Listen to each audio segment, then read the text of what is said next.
Sur les poteaux électriques de nos villes saturées ou sur les branches tordues de nos campagnes isolées, une ombre noire nous observe en silence. Ce n'est pas une simple présence décorative dans le paysage urbain. C'est un regard analytique, une intelligence froide qui décode patiemment nos comportements, nos habitudes et, par-dessus tout, l'architecture unique de nos visages. Depuis des siècles, l'humanité a relégué le corbeau au rang d'oiseau de mauvais augure. Un messager de la mort entend les vieux mythes, les champs de bataille et les cimetières brumeux. On le craignait comme un présage funeste, mais la science moderne révèle aujourd'hui une vérité bien plus troublante.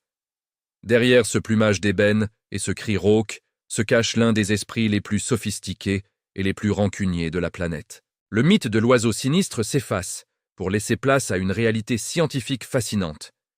Les corvidés ne sont pas simplement des oiseaux, ils sont ce que les biologistes appellent parfois des primates à plumes. Ils ne se contentent pas de survivre à nos côtés, ils nous étudient avec une précision chirurgicale, capable de distinguer un ami d'un adversaire sur des critères que nous pensions réservés aux humains. Cette capacité exceptionnelle de reconnaissance et de mémoire a été mise en lumière de manière spectaculaire sur le campus verdoyant de l'Université de Washington à Seattle. C'est dans cet environnement académique que le chercheur John Marsloff a décidé de percer le mystère de la mémoire de ces oiseaux. L'expérience semblait presque banale au départ, mais ses conclusions allaient redéfinir totalement notre compréhension de l'intelligence animale. Pour tester la reconnaissance faciale, l'équipe de Marsloff a utilisé des masques en latex très distincts. Un groupe de chercheurs portait un masque de caverne à l'aspect primitif et menaçant lors de la capture et du marquage des oiseaux sauvages. Pour le corbeau, cet instant de capture est un traumatisme profond, une agression directe contre son intégrité. En parallèle, un autre groupe de chercheurs portait un masque neutre représentant le visage de Dick Cheney, sans jamais interférer avec les oiseaux ni les menacer d'aucune façon. Ce qui s'est produit par la suite est digne d'un récit de suspense psychologique. Dès que les chercheurs sortaient sur le campus en arborant le masque du caverne, une véritable tempête de plumes et de fureur éclatait au-dessus de leur tête. Les corbeaux ne se contentaient pas de s'enfuir.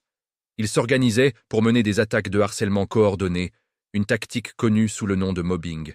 Ils plongeaient en piqué à quelques centimètres seulement du crâne du porteur du masque maudit, croassaient avec une intensité agressive et le suivaient sur de très longues distances, même si l'individu marchait paisiblement sans aucun filet ou intention hostile visible. À l'inverse, le masque de Dick Cheney restait totalement ignoré, les oiseaux continuant leurs activités sociales comme si de rien n'était. Les corbeaux avaient identifié leur ennemi avec une certitude absolue. Ils avaient associé une géométrie faciale spécifique à une agression passée. Cette rancœur n'était pas une réaction instinctive éphémère. Des années plus tard, même si les chercheurs n'avaient plus manipulé d'oiseaux depuis une éternité, les corbeaux du campus reconnaissaient toujours le visage du caverne avec la même hargne, prouvant une mémoire à long terme phénoménale qui défie les lois de la biologie aviaire classique. Comment un cerveau si compact peut-il stocker des informations aussi détaillées sur une autre espèce? La réponse se trouve dans la densité neuronale exceptionnelle de leur structure cérébrale. Le corbeau possède des régions, notamment le nidopallium, capables de traiter des stimuli visuels complexes et de les lier à une réponse émotionnelle durable.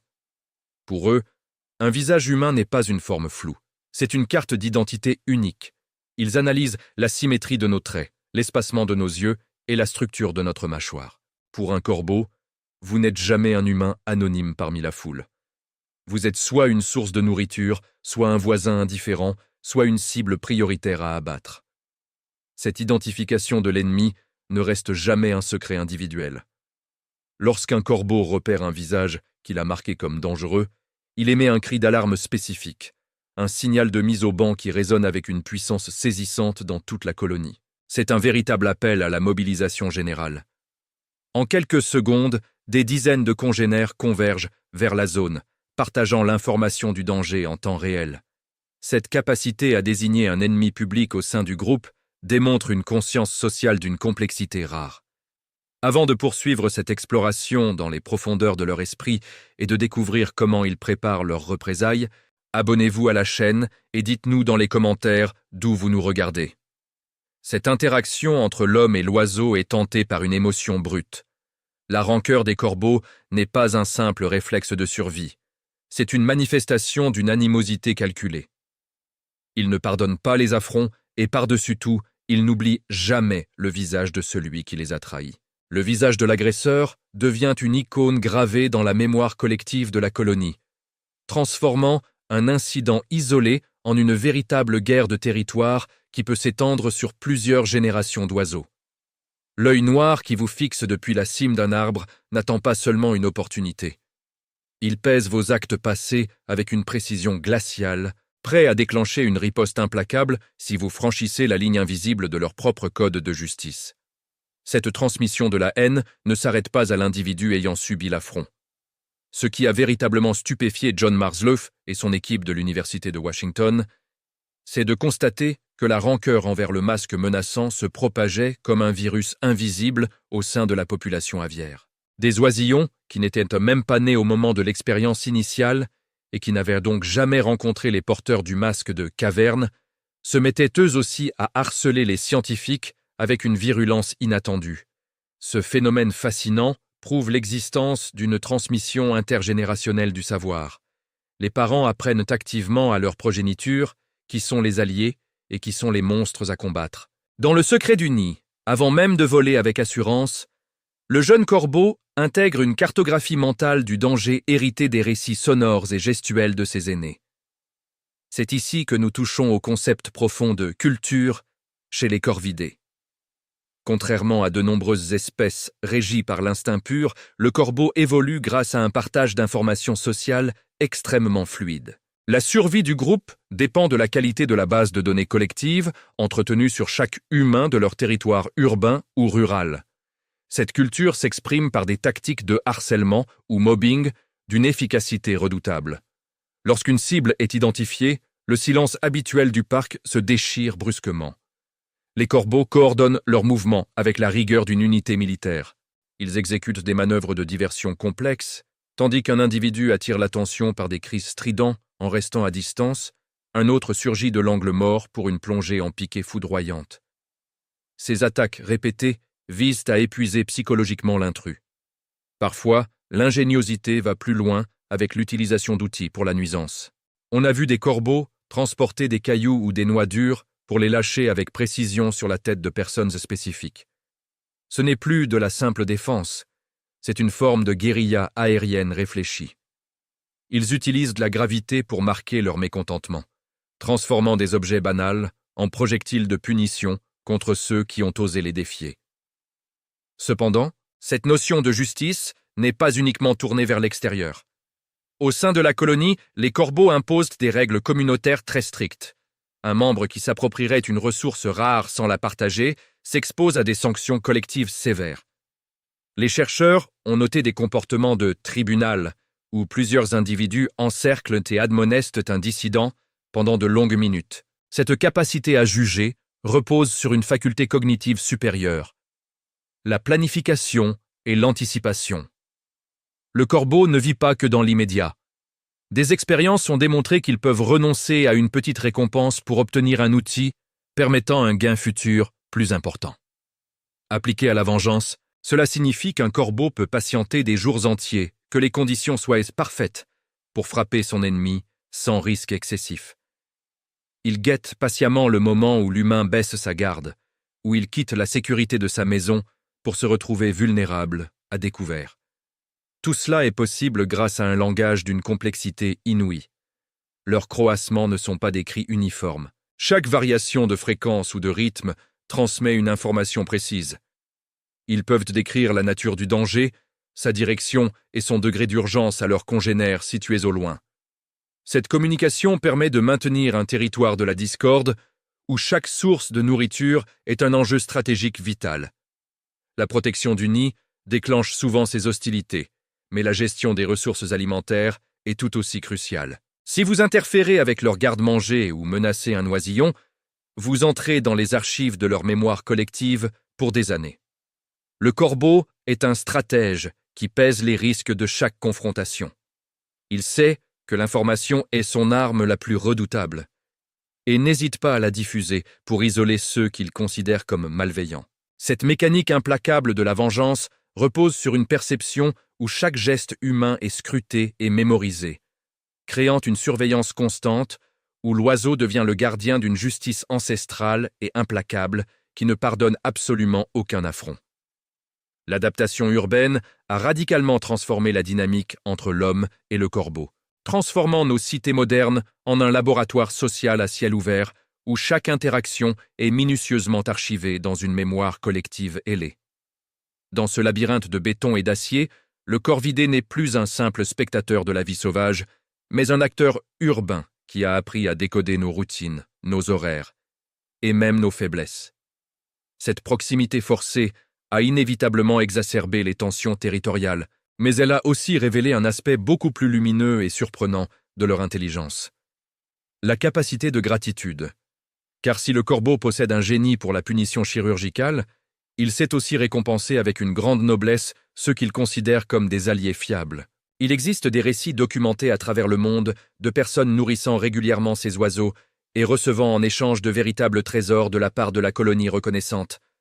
Des languettes de canettes argentées, des perles colorées, des morceaux de verre polis par le temps ou même des boucles d'oreilles égarées sont déposés délicatement sur les rebords de fenêtres ou les tables de jardin. Pour le corbeau, ces objets ne sont pas de simples déchets trouvés au hasard, mais des monnaies d'échange symboliques dans une relation de réciprocité stricte. Ce geste de don intentionnel prouve que leur mémoire n'est pas uniquement un réceptacle pour la haine ou la rancœur, mais un outil complexe de gestion des relations sociales basé sur l'investissement mutuel. Recevoir un présent d'un corbeau est sans doute l'une des validations les plus authentiques de la part du monde animal. Pourtant, cet équilibre demeure d'une fragilité extrême. Un simple geste d'agression, même involontaire, comme chasser brusquement un oiseau qui s'approche trop près, peut briser des années de confiance et redéfinir votre réputation pour la décennie à venir. C'est ici que réside le véritable pouvoir du corbeau. Il possède un droit de veto permanent sur votre tranquillité sociale. Cette réalité nous plonge dans une fascination teintée de terreur, une réaction que les psychologues étudient avec intérêt. Pourquoi l'idée qu'un animal puisse nous juger et nous punir nous dérange-t-elle autant? C'est sans doute parce que la justice aviaire nous renvoie un miroir de notre propre morale. Nous réalisons avec une certaine humilité que nous ne sommes pas les seuls êtres capables de distinguer le bien du mal au sein d'une structure communautaire. Cette intelligence parallèle a conduit les scientifiques à surnommer les corbeaux les singes à plumes. Malgré une architecture cérébrale très différente de celle des primates, ils atteignent des sommets cognitifs comparables, notamment dans la manipulation de l'environnement et l'anticipation des intentions d'autrui. Le corbeau est, par essence, une version ailée de l'intelligence humaine primitive, capable de naviguer dans des hiérarchies denses et de planifier ses interactions avec une prescience qui nous échappe souvent. Apprendre à coexister avec ces maîtres du ciel nécessite une compréhension profonde de leur code de conduite. Pour éviter de devenir la cible d'une vendetta ou pour tenter de se réconcilier avec une colonie offensée, la patience est la clé absolue. Des offrandes régulières et sans attente de retour, comme des noix ou des arachides distribués sans geste brusque, peuvent lentement éroder une vieille rancœur. Il s'agit de reconstruire une image de fiabilité face à un juge qui ne dort jamais. Si vous prouvez, jour après jour, que vous êtes une source de bénéfices plutôt que de menaces, l'information circulera à nouveau dans la colonie, modifiant progressivement votre statut dans leur base de données collective. Au terme de ce voyage dans le monde obscur et brillant des corvidés, une réflexion philosophique s'impose sur notre propre place dans la nature. La vengeance et la gratitude des corbeaux nous rappellent que nous ne vivons pas dans un décor inanimé, mais au cœur d'un réseau de conscience attentive et critique. Chaque fois que vous croisez le regard noir et perçant d'un corbeau sur un réverbère, rappelez-vous qu'il ne vous voit pas comme une ombre anonyme, mais comme un individu doté d'une responsabilité. Ils nous apprennent que la justice n'est pas une invention humaine, mais une nécessité biologique fondamentale. Nous vous invitons désormais à observer ces sentinelles avec un respect nouveau. Avez-vous déjà été témoin de cette justice aviaire Ou avez-vous reçu un cadeau inattendu? Partagez vos récits dans les commentaires, car chaque témoignage nous aide à mieux comprendre cet esprit fascinant qui nous survole et nous juge depuis la nuit des temps.